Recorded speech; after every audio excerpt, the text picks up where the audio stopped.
Hello my people, this is igbo TV. Adrebo. Ụmụ fife nnọkọta wee chebe ka mmadụ reason o kwesịrị iji wee na-eme. Ụfọdụ ndị nọ n'ala Igbo by today wezi ji ọgwụ fili isi nsị asị na nweve na-akpọ ndị Igbo na-abụ nsị na aja dị mma mana nsị ebe egwu ọgwụ. Example na n'obodo oyibo kịta mmadụ anọ na Nigeria na-agwọ ọgwụ n'isi mụnwa n'obodo oyibo ka nrapụ ịkpata ego number 1 ọ ka nrapụ ịnata. Imagine onye ṅụ mmiri ala ọfụma ịnọdụ na Nigeria na-agwọrọ onye n'obodo oyibo ọgwụ ka ọ rapụ ịkpata ego. Nwa onye ọzọ o, kedu ka obi gị dị? Ndị a na-agwọ ọgwụ a ka m chọrọ ịjụ, kedu ka obi dị unu ime ụdị ife dị na ụfọdụ nọ village na-agwụrụ onye na Lagos ọgwụ ka ọ rapụ ịkpata ego na Lagos ọrụ oyibo jebe kpata ego? Kedu ka o si dị gị n'obi bifo anyị na-eme? I just ask. The thing ekworo me ya, the thing ekworo me adị. Ụfọdụ ogbo na Jos ka ọ bụrụ etrade ị na-agwọrụ mmadụ ọgwụ ka ọ rapụ ịkpata ego. Ajụa gị, ọ bụrụ gị ka mmadụ na-agwọrọ ọgwụ ka nwa gị hapụ ịkpata ego, kedu ka ọ ga-adị gị? Ọ ga-adị gị obi mma? Anyị bụ Igbo, mgbe ụfọdụ ka anyị chee ife ọbụla anyị na-eme eche. Ife nji ekwu bụ Igbo bụ n'ọdụ ka ọ na Igbo ka ọ kacha ịtago. Enwere ike Hausa na-eme ya, Yoruba na-eme ya, achọrọ m ịma onye Igbo ka m bụ ka m kwuo ya ka ọ ya adị mma ka ụmụnne nụrụ ya. Biko nụ emesịa nụ share this video. Ama na ụfọdụ ndị a na-agwọ ọgwụ fe nwere fonu, ụfọdụ nwere fonu nwere ike ọ bụ Nokia touch. Ịnweta this video a gbaa mbọ download edebe na fonu gị, ịbataba onye afọ ọ dị ka ọ na-agwọ ọgwụ, kpacha anya tinye di video ka ọ na-egedete mmadụ ife a na-ekwu. Mmadụ gwọọ ya n'isi nwaanyị nwoke ma ọ bụ isi nwaanyị nwaanyị, kedu ka ọ ga-adị?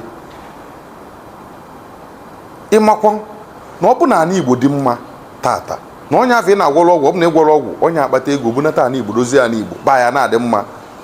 Insecurity niile anụ nwee a na-ebute development, a na-agbapụ mmiri, obodo a na-emepe, a na-etinye ọkụ. Ndị na-ekwesị imepe obodo nọcha obodo oyibo jebe obodo oyibo ka bute ego mepe obodo, ịnọdụzie village na-agwọ ọgwụ ka ọ lapụ ibu ego nata. Ụfọdụ ndị a na-emefe a n'idi ejidefa isi ofe ọkụ na ndụ na faso na-alụ mere Igbo. Ife anyị fụ ka a na-akpọ ife ndị gboo meta ụnụ gwọsịa ife niile agwọsịa mekọnya mesịa ụnụ anaba 50 years to come. ụmụ na-ataba afụfụ ya. Biko ka m na-ekwu, ọ bụ na oyi ekweghị taị na afọ iji agwọ ọgwụ n'isi mmadụ ma isi onye ọbụla. Ụfọdụ na-abụ ofu nna a na-agwọ ọgwụ n'isi nwanne ya ka ọ rapụ ịkpata ego. Taị na iji agwọ ọgwụ niile a were taị nụwa mee ife ọzọ na onye bi obodo oyibo, onye bi n'ụdị obodo anụnwa na-eke obodo si maa mma. Ị na-agwọrọ ya ọgwụ ka ọ rapụ ịnata. Ịgwọchakwa anya bụ ọgwụ ife ọkụ iji nakpụ mmiri ọṅụṅụ adịrọ. Mana onye bi n'obodo anụnwa o nwere mmiri, o nwere ọkụ, o nwere everything. Ka efi na-agwọziri ya ọgwụ ka ọ lapụ ibu ego nata dozie anaba anyị ka ọ dị ka obodo oyibo a. Ifu kọntrị ụfọdụ n'ime fa nọ na ya ba ngosikwa gị na ọka village o ụdị obodo a ka ụfọdụ bicha ịnọ na Nigeria na-agwọrọ onye ọgwụ ka ọ rapụ eme gịnị ịkpata ego nata. Nwanne ebe obi mara na ọka gị mma gị bụ onye na-agwọ ọgwụ. Mana ife na-ekwu tata bụ onye ọbụla n'obodo oyibo ma ịbụ nwoke ma ịbụ nwaanyị niile obodo oyibo mmadụ wee na-agwọrọ gị ọgwụ ka ị rapụ ịkpata ego. Ekwuo m tata na ọ ga-adịrị anyị na mma. Ekwuo m tata na anyị ji ọfọ. Ekwuo m tata na anyị ji ogo. Ekwuo m tata na ife ọma ya emela anyị ncha niile. Onye ọbụla gba 18 hours, ụfọdụ 7 hours, ụfọdụ 10 hours bụ ebe obodo oyibo ka ịchụọ ife afa ya eri.